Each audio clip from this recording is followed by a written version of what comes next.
Welcome to Week 7 of the Introduction 2020 Faculty Perspective Series.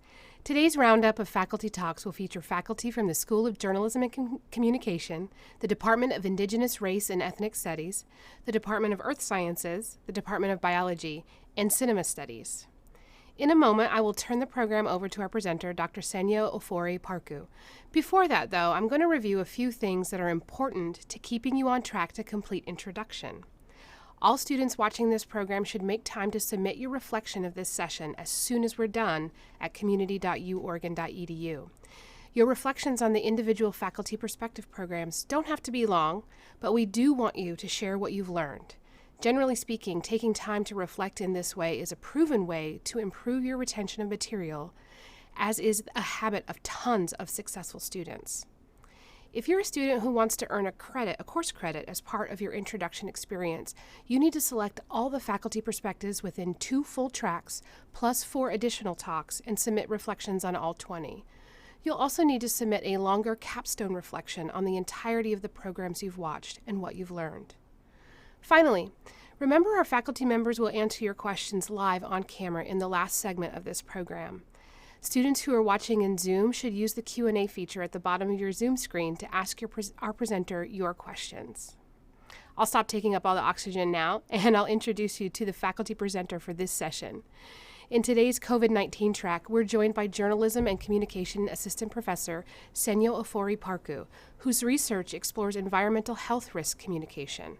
Welcome, Dr. Ofori-Parku. Thank you. Thank you, Cora. As Cora rightly said, my name is Senyo Ofori-Parku. I teach in the School of Journalism and Communication. I call myself a former advertising guy. I still teach advertising, but I used to be an advertising professional.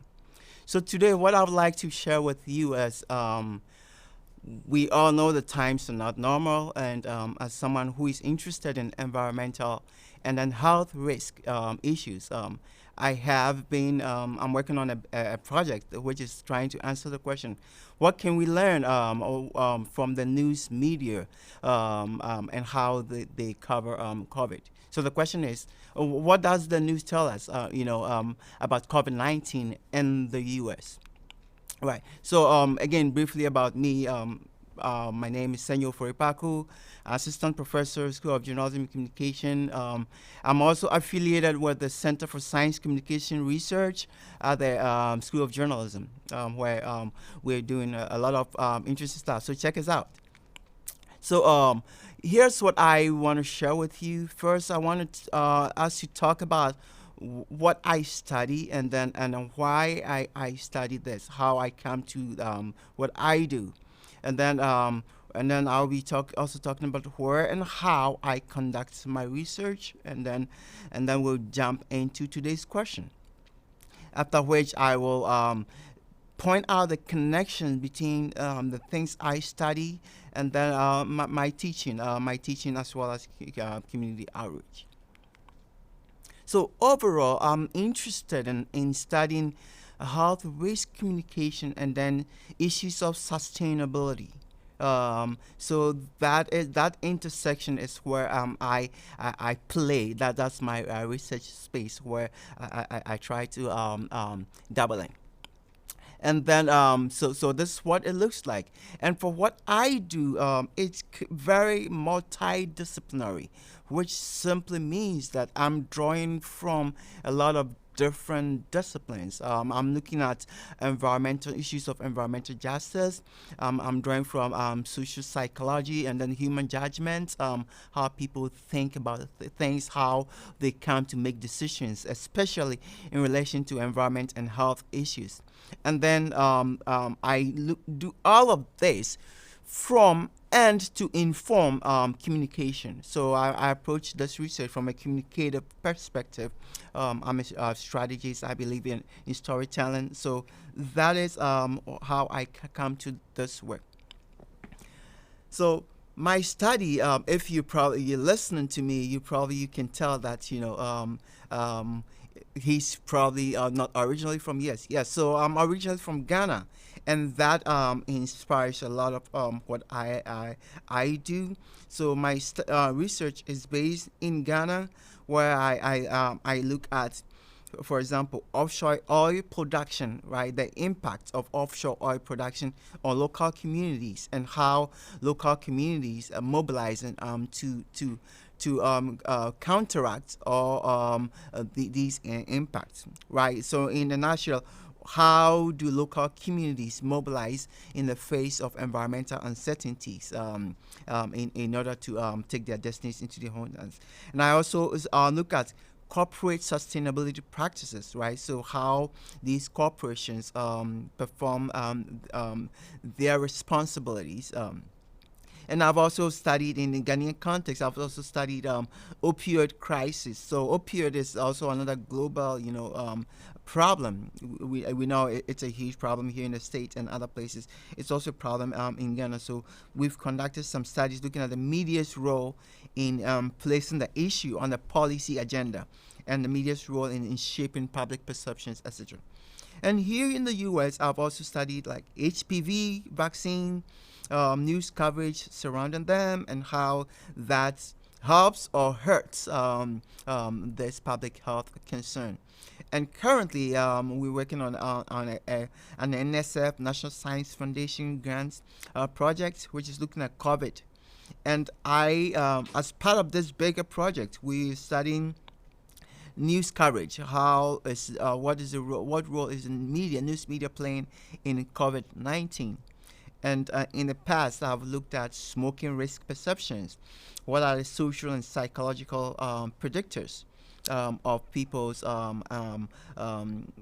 risk, the risk they associate with smoking? And in these studies, I was more interested in young people. And if you would like to talk about this, we can talk about it. Reach out to me. So I've also studied nostalgia, the role of nostalgia and literacy in organic food consumption, organic foods, right? So what are some of the factors that can help us understand organic food consumption practices? So in this study, I look at literacy, and then nostalgia, and so these are the places where I conduct my study. So as I said earlier, I am drawing from different disciplines, like cultural anthropology, looking at the role of culture in how people interpret environmental risk. And then I also draw from social behavioral science, using experiments, surveys, to try to understand people's attitude towards some of these problems, and how we can message around them to harness to be effective. I draw from environmental sociology, organizational studies, and then media content analysis. What can we learn from news content, and then how can that then be used to shape important conversations around environment and health concerns? All right. So to today's question, what can we learn from what and how the media talks about COVID in the United States? So this is an ongoing project. So what you see right there is a word cloud based on 100 top stories, 100 of the top news stories by New York Times and then USA Today. So right there you see, so said what was the number one thing, so which tells you that it's again, it suggests that a lot of the stories is focused on what someone said, and then that was followed right there by coronavirus, and then virus, and then people, right? So my work basically looks at the communicative aspects of these things, and then try to point out what the implications are. So with this project, I'm working with 2 undergraduate students and then 1 graduate student. So what I'm going to share with you here focuses on just one slice of the study. Basically, how the elite and popular newspaper, by elite I mean New York Times, and then I'm using USA Today as a more, popular. It's not more. It's more targeted towards a general audience, not a super liberal, educated group of people. So, how do these different types of media, these two types of media, frame the pandemic, in this case, COVID? So, the first interesting thing in this study is the New York Times uses more of what we call descriptive norms, negative descriptive norms. And descriptive norms are based on the idea that people look to others for the cues about what is proper and what is not proper. So, for example, stories that, for example, highlight people not social distancing. Um, those stories would signal to our audiences about what is normal or what is proper and then what is not.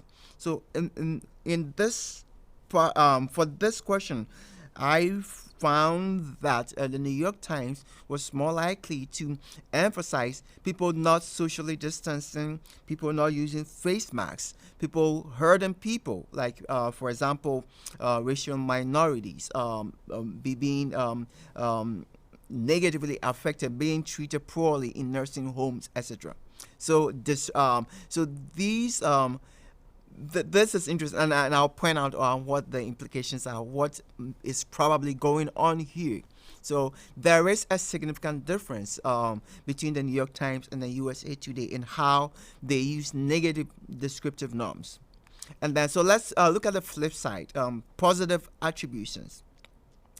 So positive attributions then would so positive attributions would then talk about how positive attributes that positive attributes like this is, I think, positive attributes like people wearing people actually socially distancing, people wearing face masks, people hurting people, people helping people. So the first part had to do with negative descriptors. So we wanted to then look at what are the positive descriptive norms. And here too, we found that, again, New York Times was more likely than the USA Today to use positive descriptive norms. So let me take it again. So what this suggests is that USA Today is less likely than New York Times to both focus on negative descriptive norms as well as positive descriptive norms. In layman's terms, they are more likely to talk about people not social distancing as well as people social distancing. They're more likely, they're less likely, we're talking about USA Today, so they're less likely than New York Times to talk about people not wearing face masks and then people wearing face masks. They're less likely than New York Times to talk about people being helpful towards others, and then people not being helpful towards the others.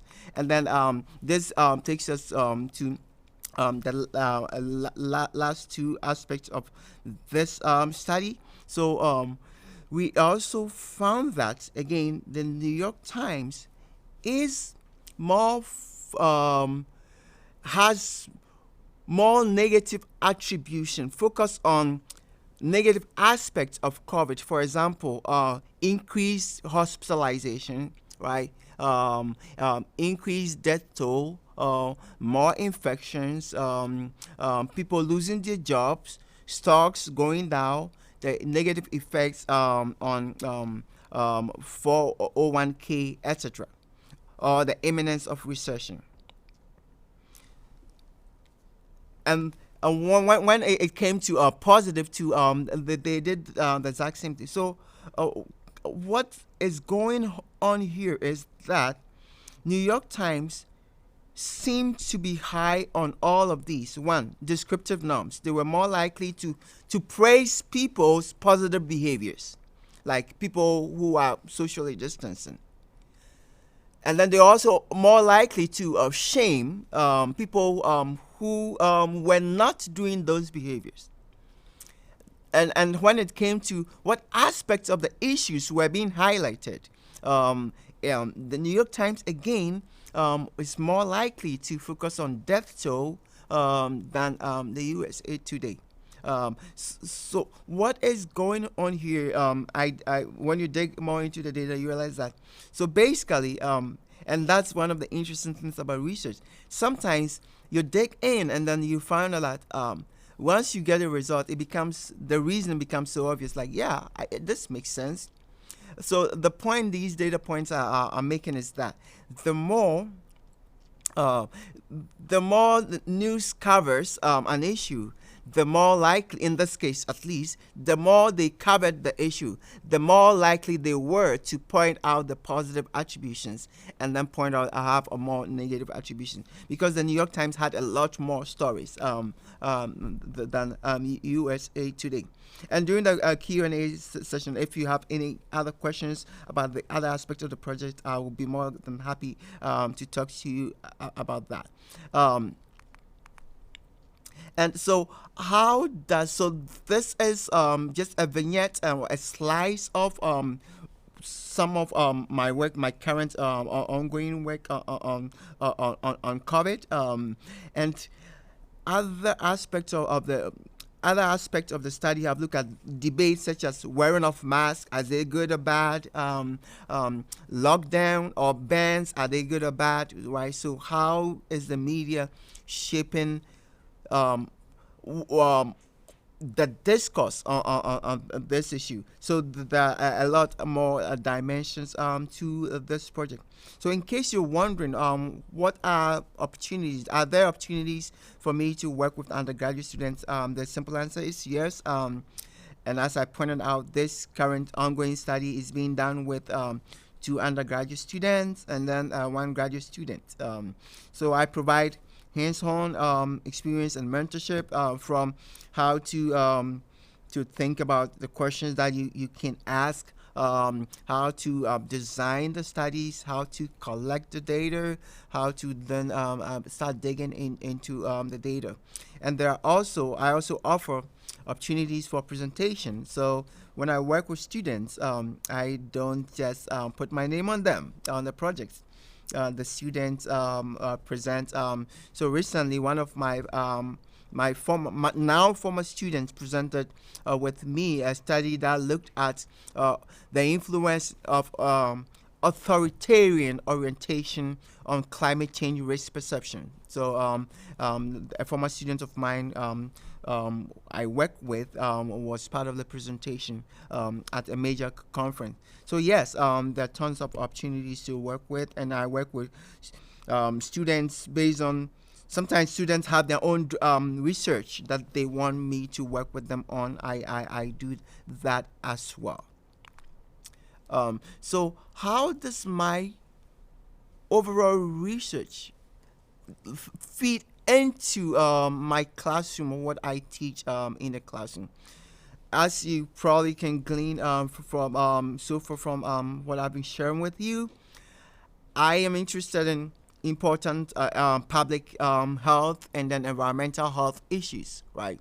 And these issues also bleed into my teaching. An example is I teach a class called at the School of Journalism called Green Brand Strategy, and in this class, usually between 30 to 35 students per term, and we talk about issues such as how can we develop brands, right, that are ecologically conscious, and how can we then tell stories about these brands that resonate with people.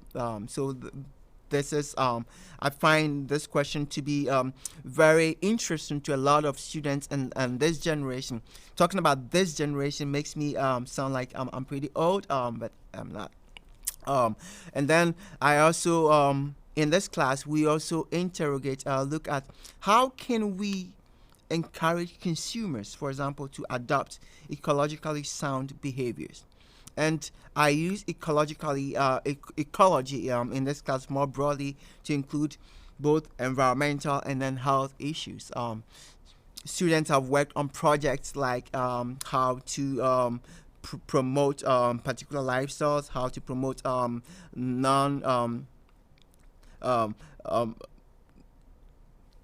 um, how to promote alternatives to meat, how to encourage composting, how to dissuade people from wasting food, etc. So this is how my research and this is an example of how my research and then teaching work hand in hand.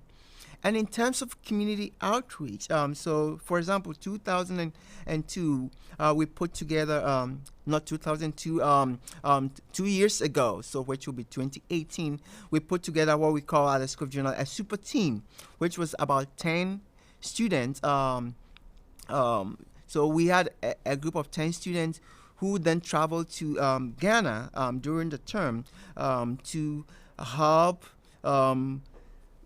develop a system and then a series of stories or a campaign that can help promote composting among local farmers, how composting among local farmers. So this was a purely yes, it was a great learning opportunity for students, and also it was a cool way for me to give back to the local communities where I grew up and then came from. So this is how my work dovetails into the kind of things I do outside of research realm. So if you want to learn more about my research and teaching, feel free to email me, or my email is on the screen, or just stop by my office in the School of Journalism and then let's have a conversation. Thank you. Thank you so much. We have time for questions, and I want to make sure that we get to them. I've been following along to the questions on my phone here. Our first question is from Sophia. And Sophia wants to know, has research been done into how people respond to negative descriptive norms and positive descriptive attributions differently in the news? Sophia, thank you for your question. So the simple answer to your question is yes. Not on COVID. I haven't seen a study looking at the effects or this differential effects of negative descriptive norms on people's attitudes and behaviors. But there are studies in other domains, like on other issues, and that is why for me looking at which descriptive norms were being highlighted in these stories were important, because negative descriptive norms signal to people that if more people are not socially distancing, then it's okay to not, for example, socially distance. So it's more about the shaming effect. So if it's being highlighted as more people not doing a certain behavior, the bandwagon effect, people tend to do the same. We love to think about ourselves as very rational people, but we're not exactly that rational. We take our cues from we take our cues from what is happening around us. Thank you for that. How does the way, in your opinion, how does the way COVID is reported impact the national attitude toward the virus? You started to lean in that direction in your last answer, but is there more that that has shaped the national attitude in the way that COVID's been reported? Yeah. So, Cora, you're right. There is. I started leaning into that direction. There are contradictions in the way the media covers COVID, right? So, as you can see, there are a lot of, for example, negative attributions. The same newspaper that is has a lot of negative attributions, attributes, also has a lot of positive attributes. So, people, people cannot really make up their minds. Yes, it is a big problem, but what am I really supposed to take from this? So and it also has to do with, if it were to be a nonprofit trying to talk about COVID, they know exactly it's more strategic, right? But the news media, by its very nature, is not supposed to be strategic. It's supposed to be just tell us what is going on. And that approach, like objectively, what is going on, tends, when it comes to an issue, a big issue like a pandemic, that doesn't work because there is so much confusion. People want clarity, but there is uncertainty even in the news coverage. People can't tell what is right, and they can tell what is right, but they can't. Is everyone doing what they're asking me to do? People, there's no clarity on that, so the media fits into that. And another aspect of the project which I didn't talk about is like conspiracy theories or beliefs, right? How they come through in the news media. So the sad thing about beliefs is once they're communicated, it doesn't matter if they're refuted, they sink in. So maybe they point out that people are maybe the president says there's a deep state, it's all a hoax, and then the news goes ahead to show that there's actually evidence that shows that it's not a hoax. But the mere fact that that is mentioned in terms of decision science, how people think about issues, the mere fact that is communicated makes things murky. When it comes to news, there is a real challenge there.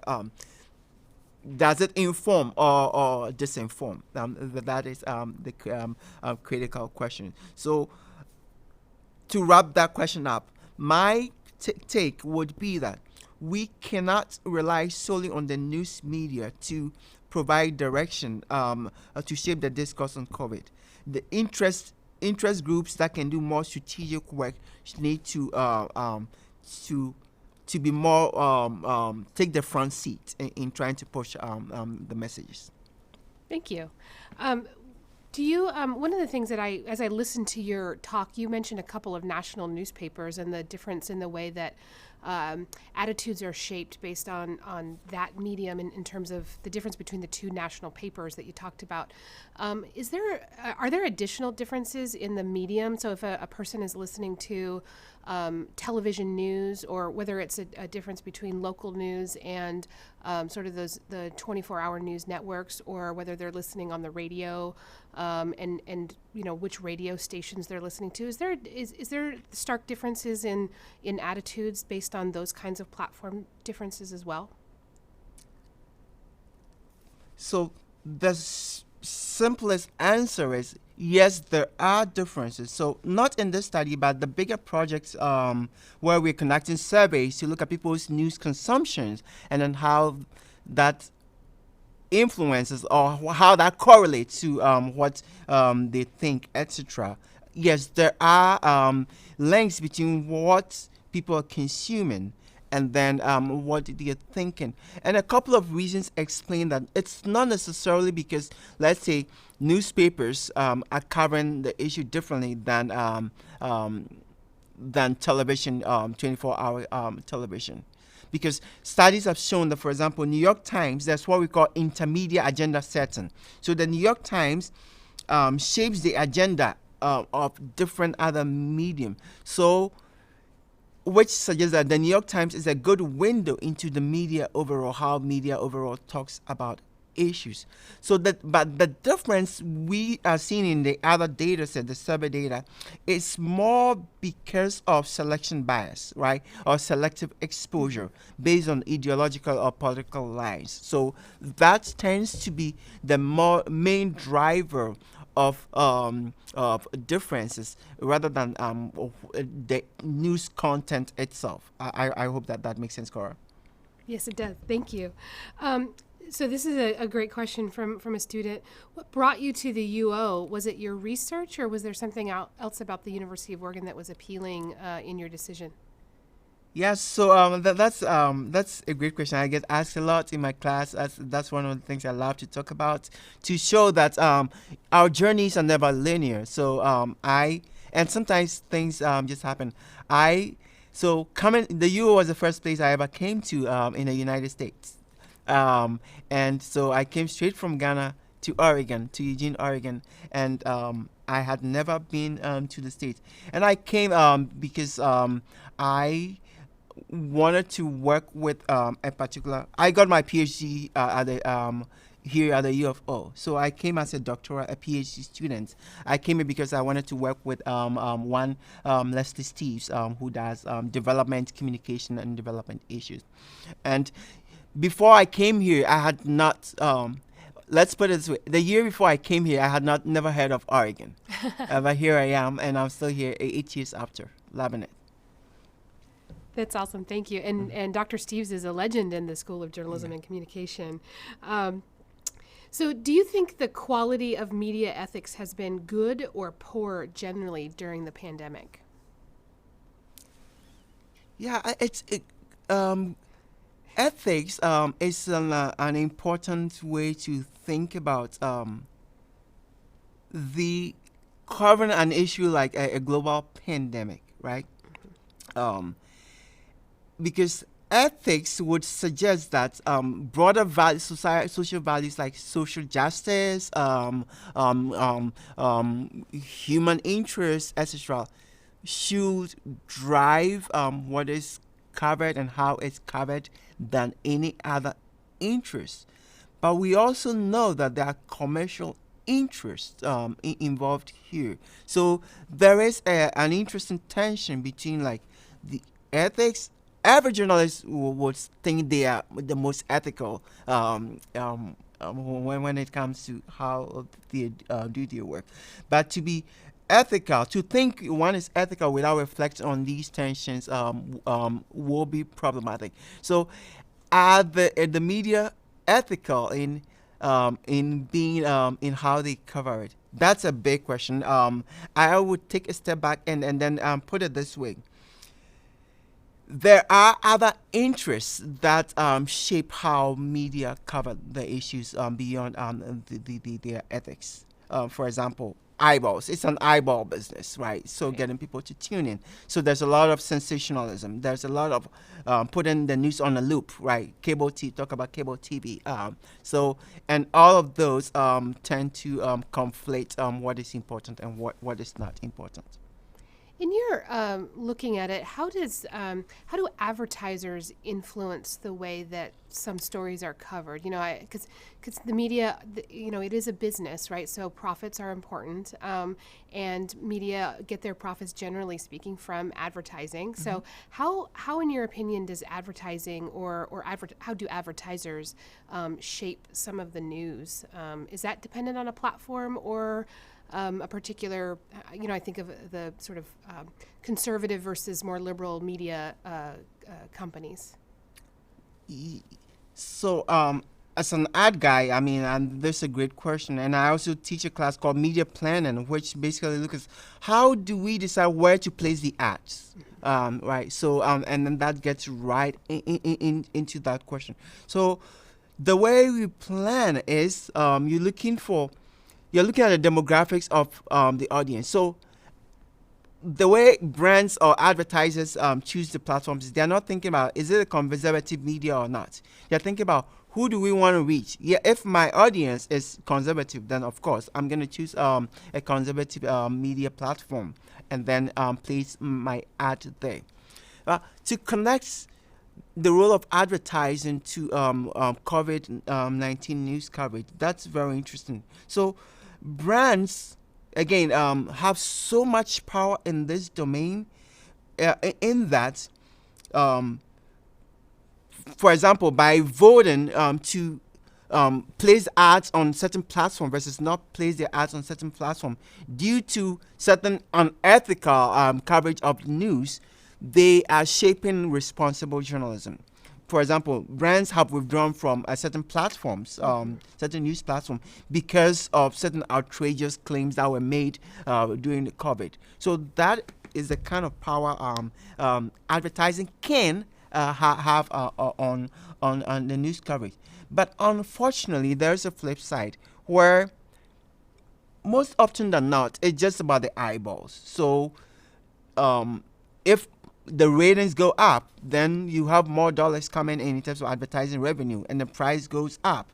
Because if I'm choosing where to advertise, I'm looking at where can I spend return on investment, where can I get the most with very little advertising. So it has potential to shape responsible journalism on issues that are super important like these. And also, it also can lead to more sensational news coverage because they need more people to tune in. Thank you. Yeah. Go ahead. Okay, so we do have a couple other questions about your research in particular, or students who might be interested in your research. And one of the things that we're doing with these faculty perspectives is also trying to highlight the ways in which a liberal arts education can help a student's overall career goals, future goals. And so, in thinking about a student who's interested in the kind of research that you're doing, or the major track that you work within, what other kinds of classes would you recommend a student take to kind of inform the things that they're learning in your courses? Is a biology course or an environmental studies course? I mean, are there courses that you think this can really enhance what a student is learning in my courses? Yeah, the students I've worked with are students who are interested in sometimes political science, because there's a politics to these environmental issues.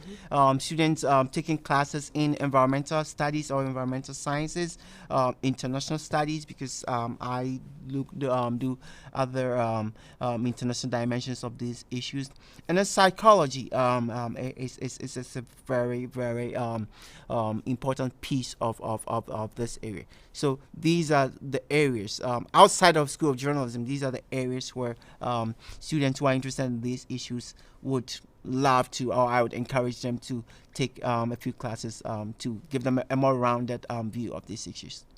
Thank you.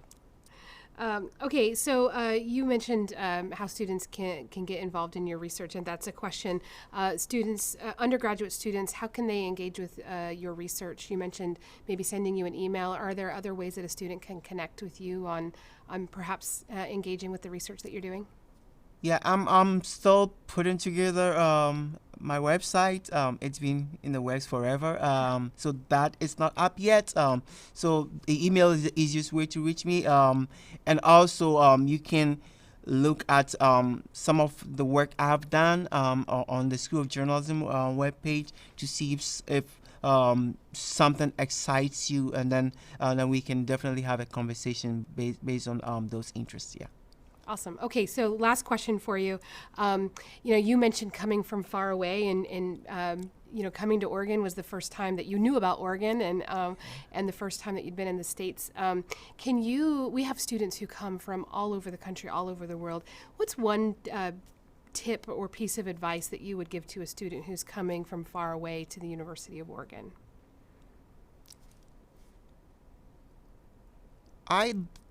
One thing that has worked for me, especially when I was a student, was to have a very open mind about cultural differences. Different is not good or bad, and having that mindset, especially when you come from other parts of the world, is a good survival tool, because you will be confronted with a lot of different things that are outside of your comfort zone. And directly related to that is, and these are all soft skills, so more of the other thing is, it's okay to be uncomfortable. All right, it's okay, be comfortable with discomfort, and that comes through practice, and that is related to the first question. So having an open mind to the point where you come to appreciate discomfort. There's tremendous growth in discomfort. So that's we can have 5 or 6 or 10 coffee chats about how to thrive in a different environment like this. But these are the things that jump out right now. That is terrific advice for our new students. Thank you so much. That's all the questions and all the time that we have today. Again, for you students, please log on to community.uoregon.edu to complete your reflection of this program. It's also worth noting that we're at a critical point in the summer where you'll begin to get more and more information from various departments on campus. It really is important that you continue to check your @UOregon email account and read those emails with attention. All of the emails that we're sending you in the coming days and weeks will have a call to action for you, and taking action on these steps will be critical to your readiness for fall term. For questions about this or any other introduction program, you can go to our website, orientation.uoregon.edu. You can email us your questions at orientation@uoregon.edu, or you can text your questions to 541-346-1159. Thank you to you, for those of you who are watching, thank you for your time today. And to you, Dr. Ofori-Parku, thank you so much for helping our new ducks get ready for fall. Thank you.